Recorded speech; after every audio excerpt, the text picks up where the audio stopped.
All right, now I'll call the finance meeting to order. And are there any corrections, additions, or omissions to the agenda? Fairly simple agenda this week. Okay, I welcome a motion to approve. Move approval. I'll second. All in favor of approving the agenda as presented, indicate by saying aye. Aye. All right, we have an agenda. So up first is the minutes from September 13th. Do you have a chance to look at them, Jim? Yeah, they look good to me. Move approval. All right, I'll second it. Any further comments or questions? I'll just add that, as you probably noticed, as we discussed at last month's board meeting, we've moved to, as MRSC calls them, action minutes.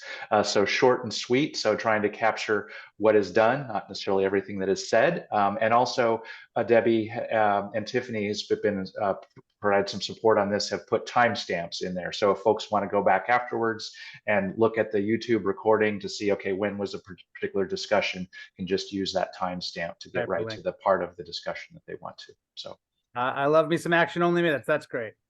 Yeah, no, I appreciated them. Though I do see now in Zoom, we can do AI summaries. I'm curious how those are gonna, I haven't done it yet. Interesting. That button wasn't there last week, so things are moving fast. All right, all in favor of approving our first action only minutes, indicate by saying aye. Aye. Aye. All right. Well, moving right along, Lynn, take us through the first quarter. I can just jump in just very briefly and before handing it off to Lynn, and just wanted to offer that it's, as you probably noticed from looking at this, it's a very good first quarter report. Many of the revenues are at or above 25%, while many of the expenditures are at or below 25%. And some of this is simply due to the timing of when we receive fees and things. But even so, I think it's a very positive financial report for the agency. And so with that, I'll turn it over to Lynn. Thank you. Okay, thank you, Jeff. Thank you, Chris, for sharing the document financial report. As Jeff has mentioned, we're not lying to you. This is another good report. So we are providing the first quarter of fiscal year 2024, July through September. We've collected 40% of our projected budget, and I will touch on just a few of the lines. And for, the Title V, one of our major programs, we are where we're supposed to be. And some of the funds that come into the agency, they are collected in advance of our actual expenditures. Very few actually come in prior to the expenditure, but this is one program that is. We're on target. The notice of construction, the second line for major and minor, this represents a few sources that have made some changes, significant changes, or are making changes to their systems, their control devices, etc. So this is a good sign because it's showing, the economy is not a factor for these folks who are making these changes. And so it's a positive reflection in our 6-county region.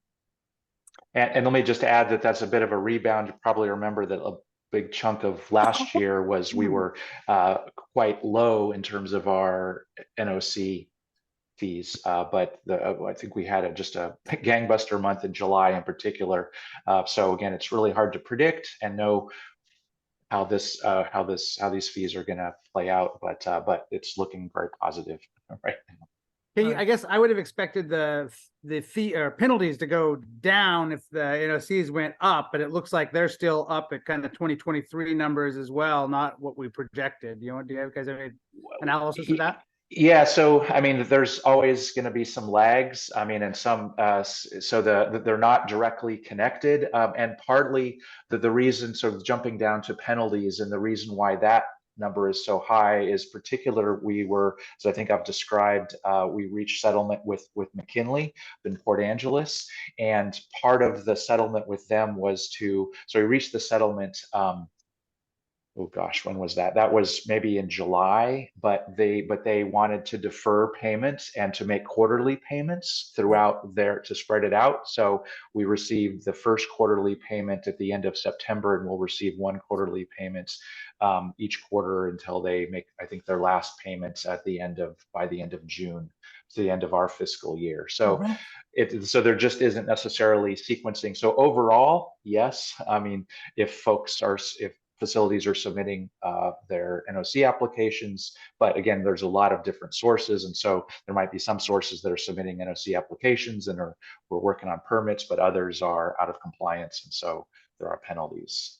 So they don't necessarily align, and then there's the whole timing issue as well. Great. Good question, definitely. Yeah, and speaking of the penalties, yes, we collected 114,000. 74% of that came from the one source that Jeff just described.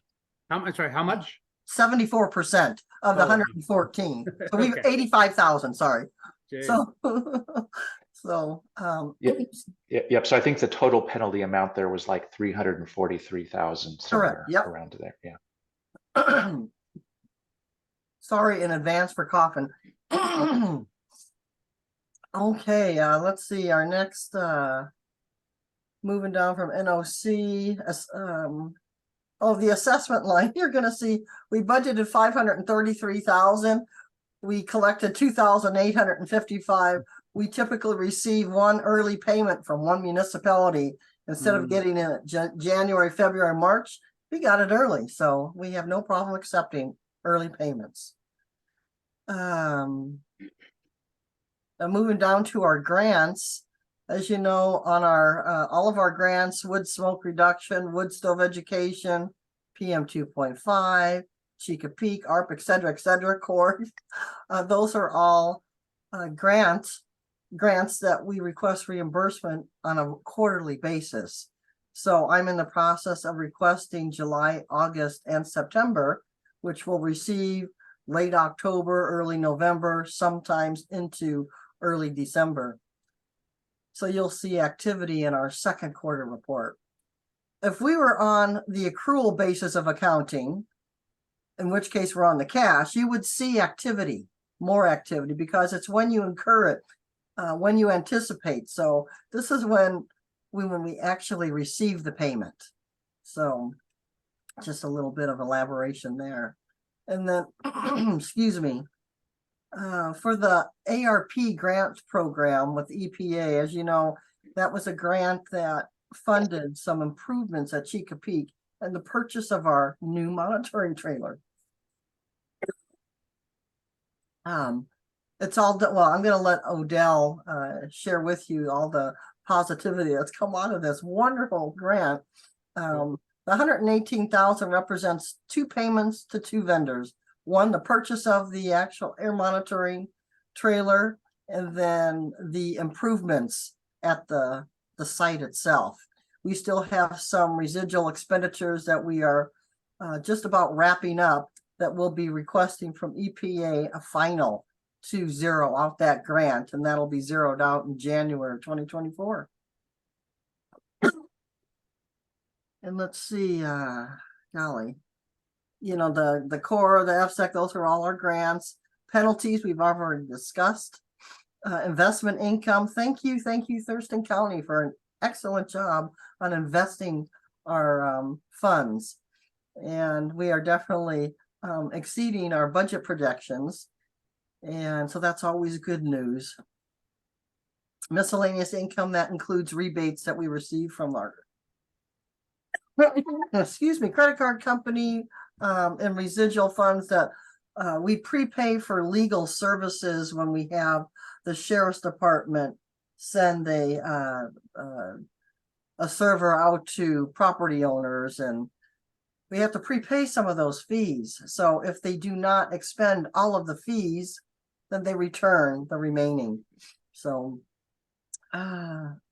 building rental income, we're on target there as well.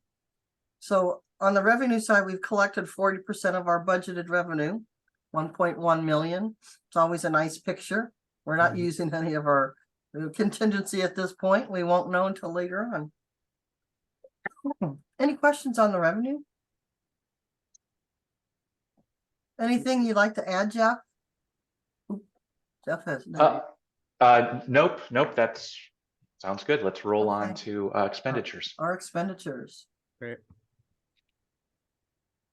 For the payroll expenditures, we're where should it be, and that's at 24%. So we're on budget with our salaries and benefits. As you know, we're going to be coming back to the board with a budget amendment, which will reflect new positions and excuse me. And we'll talk a little bit more at the board meeting about the timing of that. So Jim, did you see, I'm assuming you saw the note that I put in the agenda for the board meeting about for the chair's report, just in terms of the timing. So I think looking ahead to when Lynn and I bring the budget amendment, we'd like to do it in January, but we just need to make sure that we're going to have full board participation and that timing works for the board. But so anyway, we can talk more about that next meeting. Okay, and moving on to our non-payroll expenditures. We're slightly above our budget, but that has to do with some prepayments that are required at the beginning of our fiscal year, specifically the annual premium that we pay to Endurus. Endurus, of course, is our provider for our liability coverage, our errors and omissions, bonding, and then insurance for all of our office building supplies, equipment, etc., and our monitoring sites. We budgeted 40,800, came in about 41,000, so that was a pretty good projection. And that's for the whole year. That is correct. Yes, thank you. Correct. For the full year. It also actually includes a premium that we just paid out to cover our brand new vehicle that we'll be discussing here next. And yes, we purchased a new vehicle. We budgeted 31. We purchased a Hyundai Elantra for 25,000. We did everything we could to get a bid out there for a hybrid, for a electric. We did not have any bites, and it was so unfortunate. But you know, there's a lot going on right now with the economy in terms of buying a vehicle and finding a vehicle. So, and if they are out there and available, you got a year to wait, and or longer. And I mean, there's just a lot of anomalies going on with the vehicle purchasing right now. And what is available, I mean, you got to put a deposit down, and the car's not even on the ship yet from wherever it's coming from. And but there was a lot of labor involved by Robert Moody, some with myself, but we are happy to say we have a new car, and staff have already utilized it in the field, some trips to Seattle and back, the trainings, and it's a great vehicle. We've had positive feedback on that.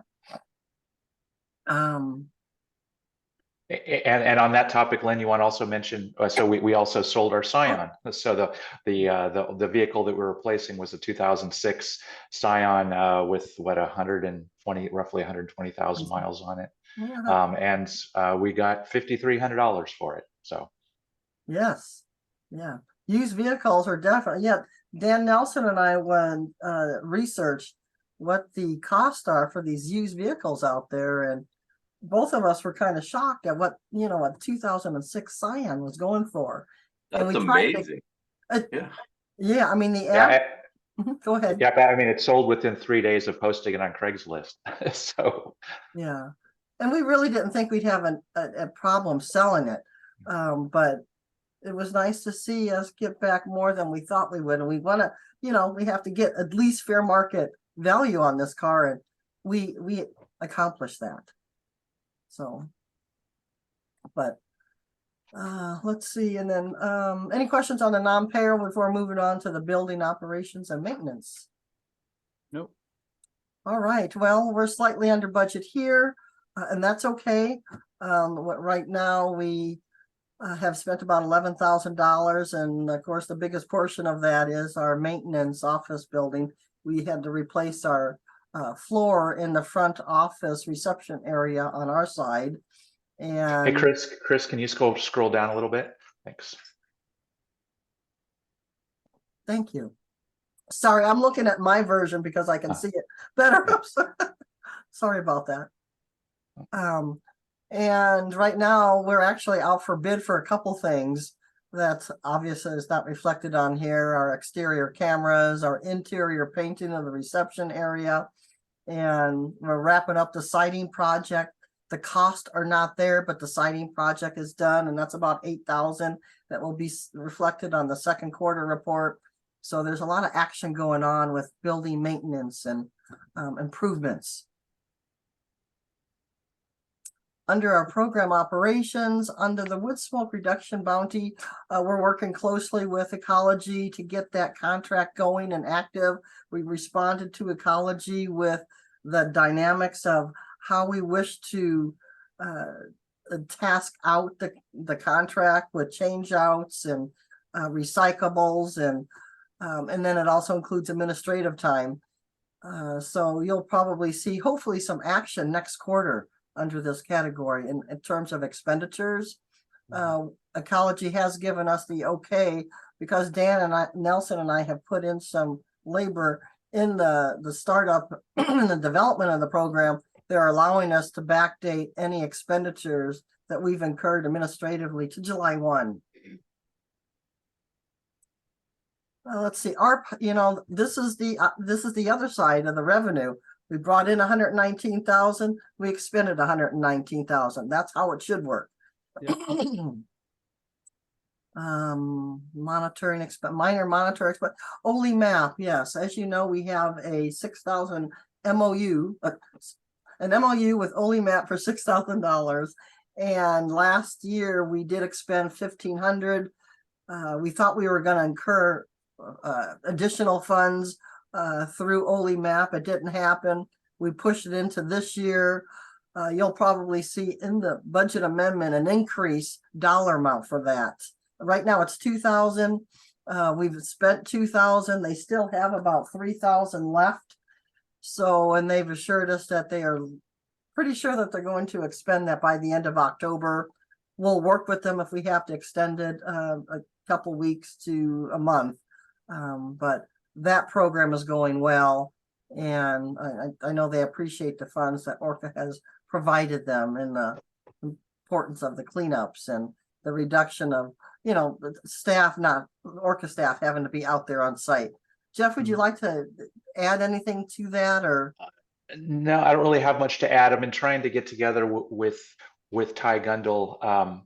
We were scheduled earlier this week, but she's been out sick. But just to get an update from her, I would like to try to get her scheduled for an upcoming board meeting, just to talk a little bit about the work that she and OliMap have done and how the work with ORCAA has helped OliMap's efforts. And so anyway, more to come on this, but yeah, hopefully I think they are on track. It sounds like they're on track to spend what's left of the money in the MOU by the end of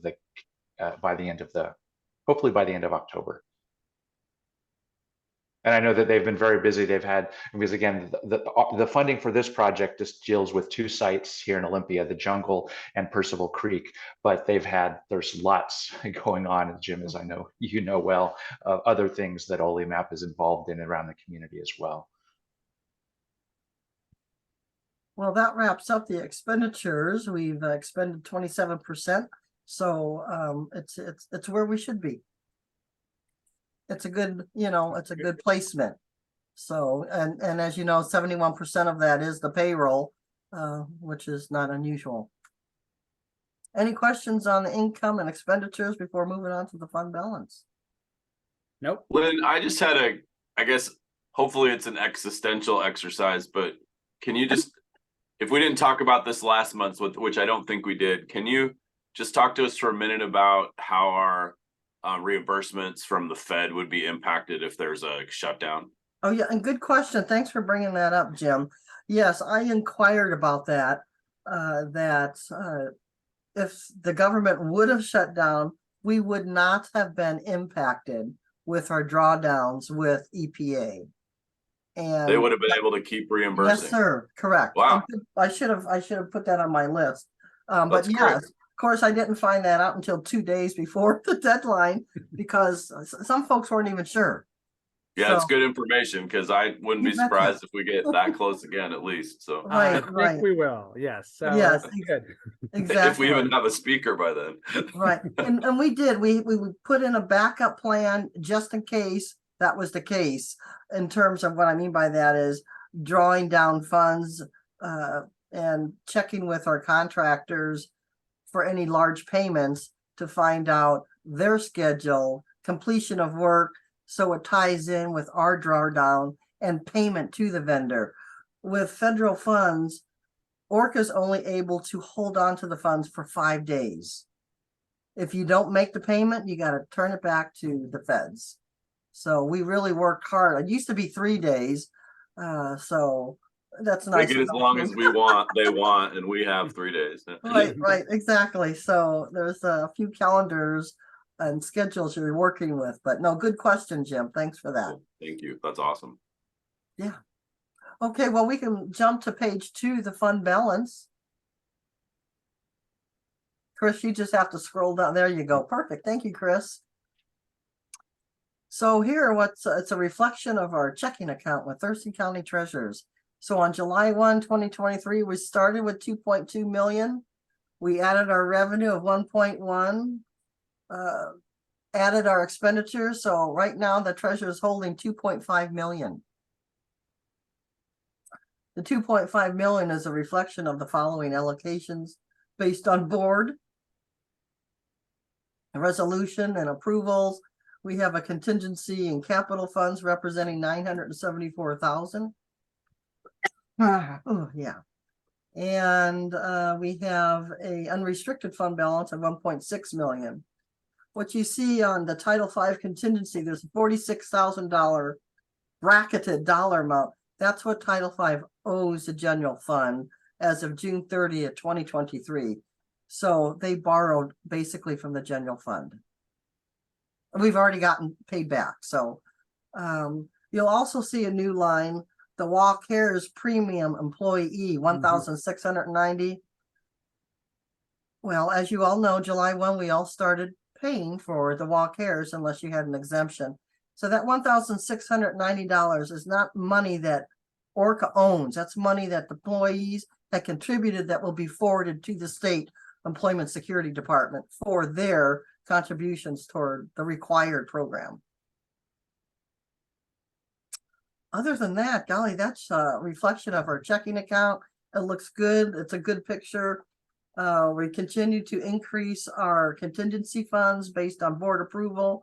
Specifically, we added funds to the database and equipment, and you know, Debbie, Jeff, and a few other staff will be working on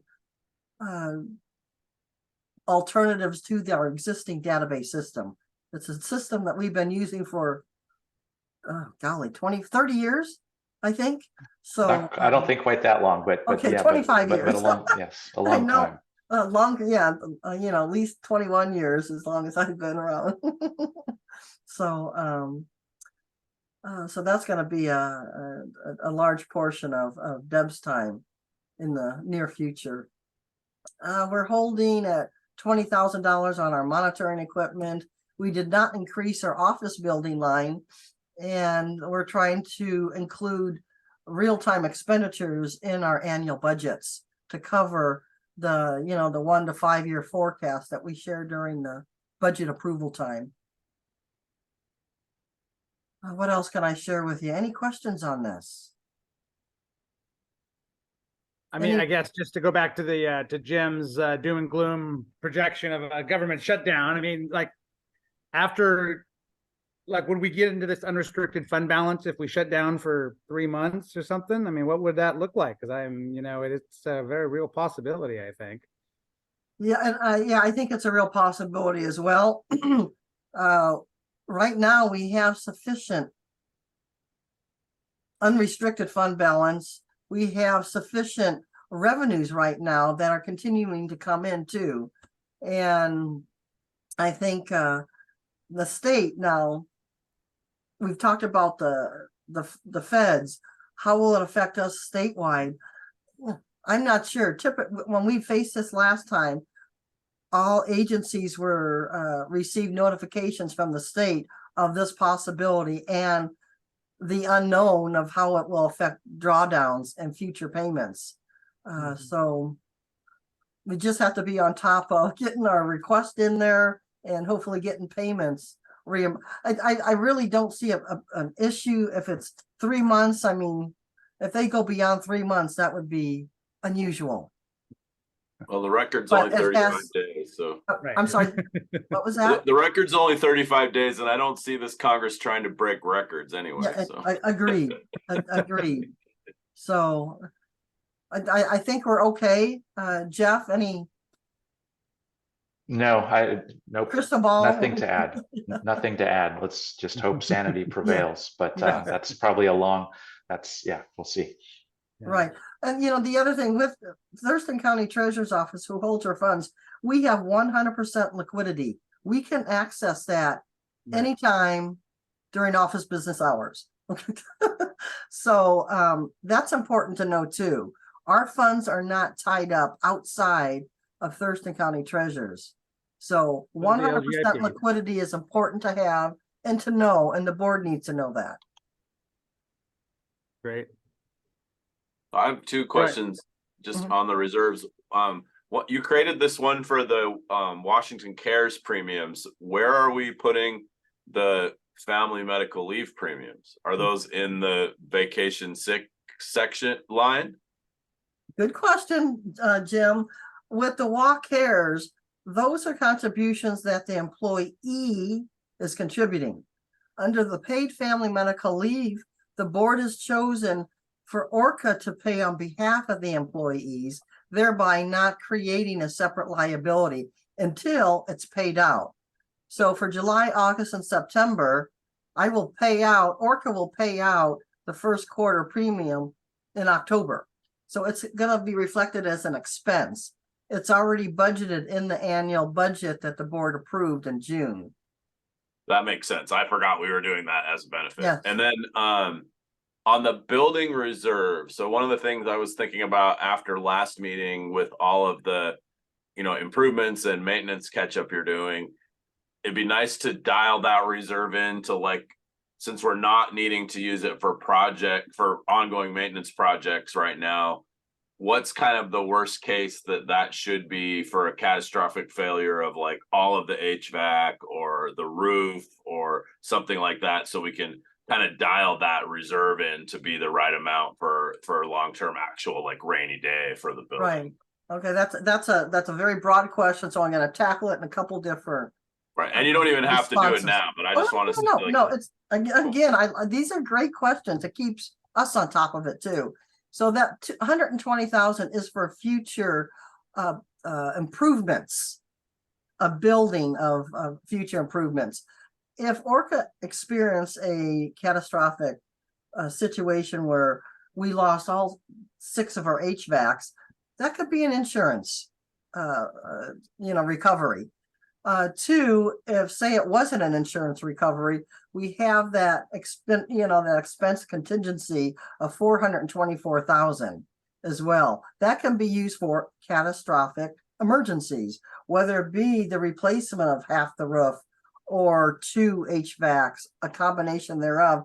But I can assure you, we will go after insurance first to see where any recoveries may occur or that we would be eligible for. Cash wise, we're fine then. That makes sense. Yes. Okay. Cool. And talking to insurance folks out there, they're claiming that the earthquake's not gonna take out all of our whole building. We won't lose 100%. I mean, a tornado comes in here, it's possible we could, but the likelihood too. But again, good questions. Thank you for them. Any other questions, or Jeff, any other input you want to update folks on, or Greg, you got enough information to provide the board with your report? Or I think the report is pretty much going to be first quarter fiscal 24. Revenues are at 40% due to a lot of NOCs and a couple large fees, and 27% expenses, mostly driven by the 71% that accounts for salaries. That's at, right at 25%. Well, you wrapped it up there pretty cleanly. Right, so. I see that Randy joined us. So Randy, I don't know if you had any questions. I did notice exactly when you joined us, but Nope, I'm good. I'm following. Thank Morning, you. Randy. great. Good morning, Okay. everybody. In case I haven't told you, you're awesome. I know. Morning. You make it awfully easy to summarize, Len. So thanks for the clarity and Yes. being well planned out. So I guess that takes us to the end of our agenda, I think. So I think maybe, Len, if you could speak just a little bit when we're in the general meeting about the potential of a government shutdown. I mean, I guess I can summarize that it's not really a concern, but I'm sure it's on everybody's mind. So I think it would allay any fears if we proactively address it. Yes, Other sir. than that, Would you like me to respond to that during my report or, yeah, I'll mention it. I'll mention just that it came up and that you will talk about it in your report, and I think that would be Okay. great. Better to hear it from you than to me summarize you saying it. yes, sir. Okay, no problem. Thank you. All right. Well, thanks so much. Anything else for the good of the order? Okay. Hearing nothing, this finance committee is adjourned, and we'll see you back at the same Zoom room here in half an hour for the e-board meeting. All right. Thanks so Okay. much. Great. See you there. Thanks. Bye-bye. Bye. Jeff,